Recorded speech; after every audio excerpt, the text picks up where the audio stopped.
المشاهدون الكرام، السلام عليكم ورحمة الله تعالى وبركاته.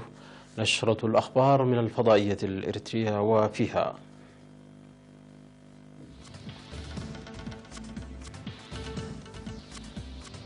وزير التعليم يؤكد أن مرحلة السلام الراهنة تسهم في بناء نظام تعليمي جيد.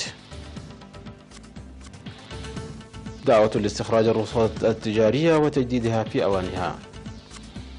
انتخابات لمدراء الضواحي والمدراء التنفيذيين في عبد خلاء. موسكو تجدد تحذيرها لواشنطن من الهجوم على سوريا. الأرجنتين تطلب المساعدة من صندوق النقد الدولي.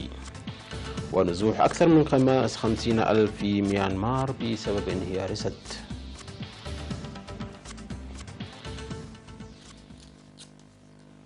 أهلا بكم مشاهدينا. صرح وزير التعليم السيد سمر الرؤسون بأن مرحلة السلام الراهنة المبشرة تسهم في توحيد الرؤى الوطنية والتفاني، إضافة إلى بناء نظام تعليمي جيد وكفؤ. جاء ذلك في الاجتماع التقييمي السنوي للوزارة الذي افتتح يوم 29 من أغسطس الجاري في ساوا للوقوف على أنشطة فروع التعليم في الأقاليم ومدرسة وارساي كالو الثانوية ومركز التدريب المهني في ساوا. وذكر الوزير سمر الرؤسون بأن النتائج الإيجابية هي نتاج لسياسة الوزارة والخطط والإدارة، موضحا في الوقت ذاته بأن النقد البناء والجهد لتقييم البرامج المنتظمة والتطورات التي شهدتها تساعد على مزيد من التنسيق والتكاتف لقياس وتنفيذ الخطوات العملية. وشدد بأن امتحانات الشهادة الوطنية المتوسطة والثانوية تمنح تركيز استثنائي لكونها تعتبر مقياسا لمستوى كفاءة النظام التعليمي الوطني. وقال الوزير سمر أنه رغم أن نسبة النجاح بلغت 58.2% والتي تحققت في امتحانات الشهادة المتوسطة لهذا العام، ازدادت بنسبة 6.3% من العام الماضي، إلا أنها تعد نسبة مشجعة، إلا أن هذه النسبة ليست كافية، وأن نجاح ورسوب الطلاب لا يقيم بالأرقام، بل أنه نتاج للأساس الذي بني عليه الطلاب والأوضاع المتواجدين فيها. وذكر الوزير سمر الرؤسون تحقيق نسبة نجاح بلغت 27.8% في امتحان الشهادة الثانوية هذا العام في درجتي البكالوريوس والدبلوم، ونسبة 15.7% في درجة الشهادة، مشيرا إلى أن هذه النتائج أيضا لا تختلف عن نتائج المرحلة المتوسطة وتبرز تدني مستوى النظام التعليمي. وفي الختام قال الوزير سمري بأنه يتوقع من جميع الجهات العمل المنسق والموحد مستفيدين من مرحلة السلام المبشرة الراهنة. هذا وسوف يختتم اجتماع وزارة التعليم التقييمي السنوي اليوم 30 من أغسطس الجاري.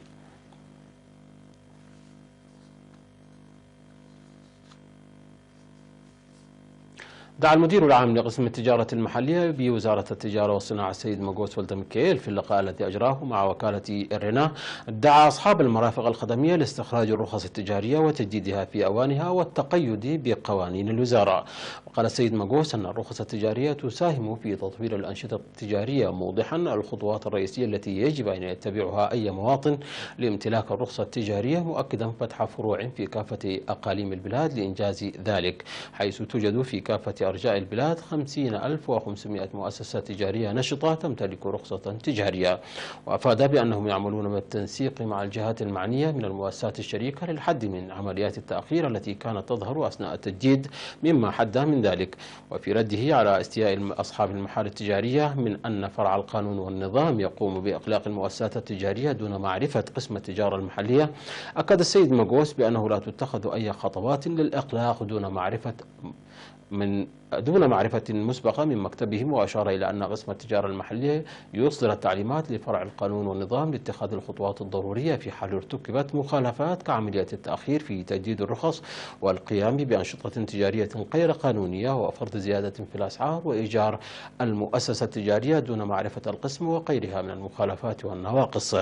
وأوضح بأن الخطوات المتخذة تختلف على حسب المخالفات، حيث تؤدي بعضها إلى التقديم إلى المحاكم العليا، داعيا بين التجار للحد من مخالفة القوانين واللوائح. وأضاف أنه ورغم أن كل مواطن له الحق في تأجيل الرخصة التجارية الخاصة به، إلا أن هناك إجراءات قانونية يجب أن يتبعها المؤجر والمستأجر، وفي حال مخالفة ذلك تؤدي إلى عواقب قانونية. وفي الختام، ذكر المدير العام لقسم التجارة المحلية بوزارة التجارة والصناعة السيد ماغوس ولدمكيل، ذكر أصحاب المؤسسات إلى ضرورة الاستفادة من الرخص التجارية المقدمة لهم وإلقائها في حال عدم الاستفادة منها، موضحا بأن الأنشطة التجارية الجارية دون استخراج الرخص التجارية والمؤسسات التي تغلق دون معرفة قسم التجارة المحلية وتغيير تخصص رخصة التجارة دون معرفة القسم وغيرها من المخالفات هي التي تكثر، وشدد على أهمية الحد منها.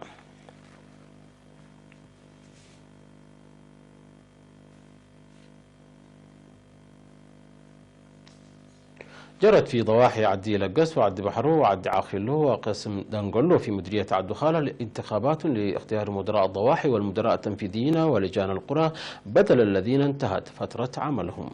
وذكر المدير التنفيذي للمديرية السيد تسفاي أبرهة في المناسبة المدراء المنتخبين بتنفيذ المسؤولية التي حملها إياهم الشعب بتفان وإخلاص، والمواطنين لإبداء التعاون والتشجيع للمدراء المنتخبين لإنجاز مهامهم، مشيدا بمشاركة الشعب الفعالة أثناء عمليات الانتخابات. من جانبهم أكد المدراء المنتخبون جاهزيتهم لخدمة المواطنين الذين انتخبوهم بكفاءة عالية، منوهين بضرورة تعاون الشعب معهم وتقديم الإرشادات لهم. هذا وسوف تجرى الانتخابات حتى 24 من سبتمبر القادم في 22 إدارة ضاحية بالمديرية، وتضم مديرية عبد خالة 22 إدارة ضاحية تضم 110 قرية. تسببت الأمطار الغزيرة المصحوبة بالثلوج والعواصف التي هطلت في ضاحيتي أوغارو وبرار بمديرية عالي القاش تسببت في وقوع أضرار في المنازل السكنية والمؤسسات إضافة إلى نفوق المواشي. وذكر السكان بأن الأمطار ألحقت أضرارا بالغة في المزروعات وخاصة محصول السمسم، حيث دمرت في ضاحية أوغارو 200 هكتار من الأراضي المزروعة، أو دمرت 200 هكتار من الأراضي المزروعة بالسمسم كانت قد وصلت إلى مستوى جيد من النمو بالكامل. كما دمرت في ضاحية أوغارو 5 أكواخ ونفقت 15 رأسا من الأغنام والماعز، فيما دمرت في ضاحية برار دمر مبنى مدرسة يتكون من 5 غرف بالكامل، وأتلفت المستلزمات الدراسية والمستندات والملفات وغيرها من الأدوات المدرسية.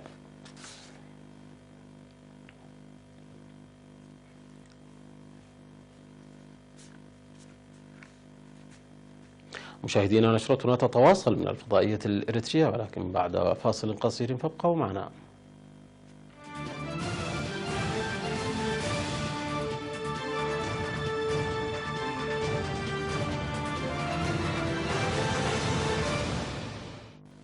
طلب الرئيس الأرجنتيني موريسيو ماكري من صندوق النقد الدولي تسريع الإفراج عن أموال من قرض مشروط بقيمة 50 مليار دولار مع هبوط العملة المحلية البيزو إلى مستويات قياسية منخفضة مقابل الدولار الأمريكي. وواصل البنك المركزي الأرجنتيني بيع احتياطات لليوم الثاني على التوالي في محاولة لوقف هبوط حاد في قيمة البيزو الذي هبط 7.62% ليقلق عند 34.10 مقابل الدولار، وهو مستوى إقلاق قياسي منخفض. وهذا هو أكبر هبوط ليوم واحد منذ أن سمح ثالث أكبر اقتصاد في أمريكا اللاتينية بتعويم عملته في ديسمبر 2015. ويخشى مستثمرون أن الأرجنتين التي تعاني من معدلات مرتفعة للتضخم واقتصاد ضعيف وتداعيات موجة مبيعات عالمية في الأسواق الناشئة قد لا تتمكن من الوفاء بالتزامات ديونها.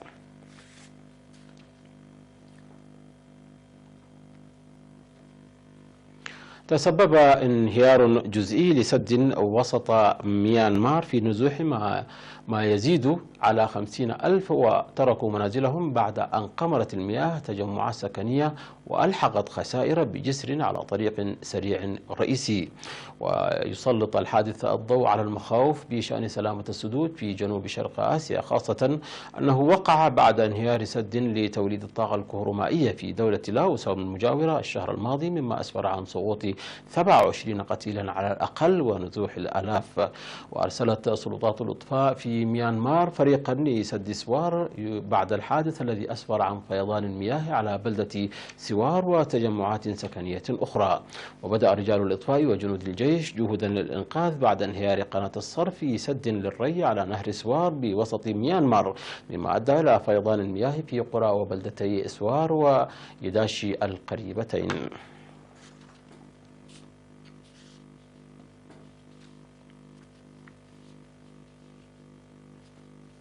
تبادل آلاف المحتفلين رشق بعضهم بحوالي 145 طنا من ثمار الطماطم احتفالا بمهرجان توماتينا السنوي في بلدة بونيول بشرق إسبانيا. وبدأت حرب طماطم الشعواء بإطلاق مفرقعات، وخلال الساعة التالية عبرت 6 شاحنات محملة بالطماطم الناضجة الشارع الرئيسي في البلدة الصغيرة لإمداد رواد المهرجان بالذخيرة. وارتدى بعض المشاركين نظارات شمسية أو نظارات واقية ليحموا أعينهم. ويقال إن أصل مهرجان توماتينا يعود إلى شجار عفوي بين قرويين في عام 1945، وتم حظر المهرجان لفترة في الخمسينيات بان حكم الجنرال فرانشيسكو فرانكو، لكنه يجذب الآن حشودا كبيرة من السكان وأيضا السياح. وتعد بلدة بونول من المناطق الرئيسية في إنتاج الطماطم في إسبانيا.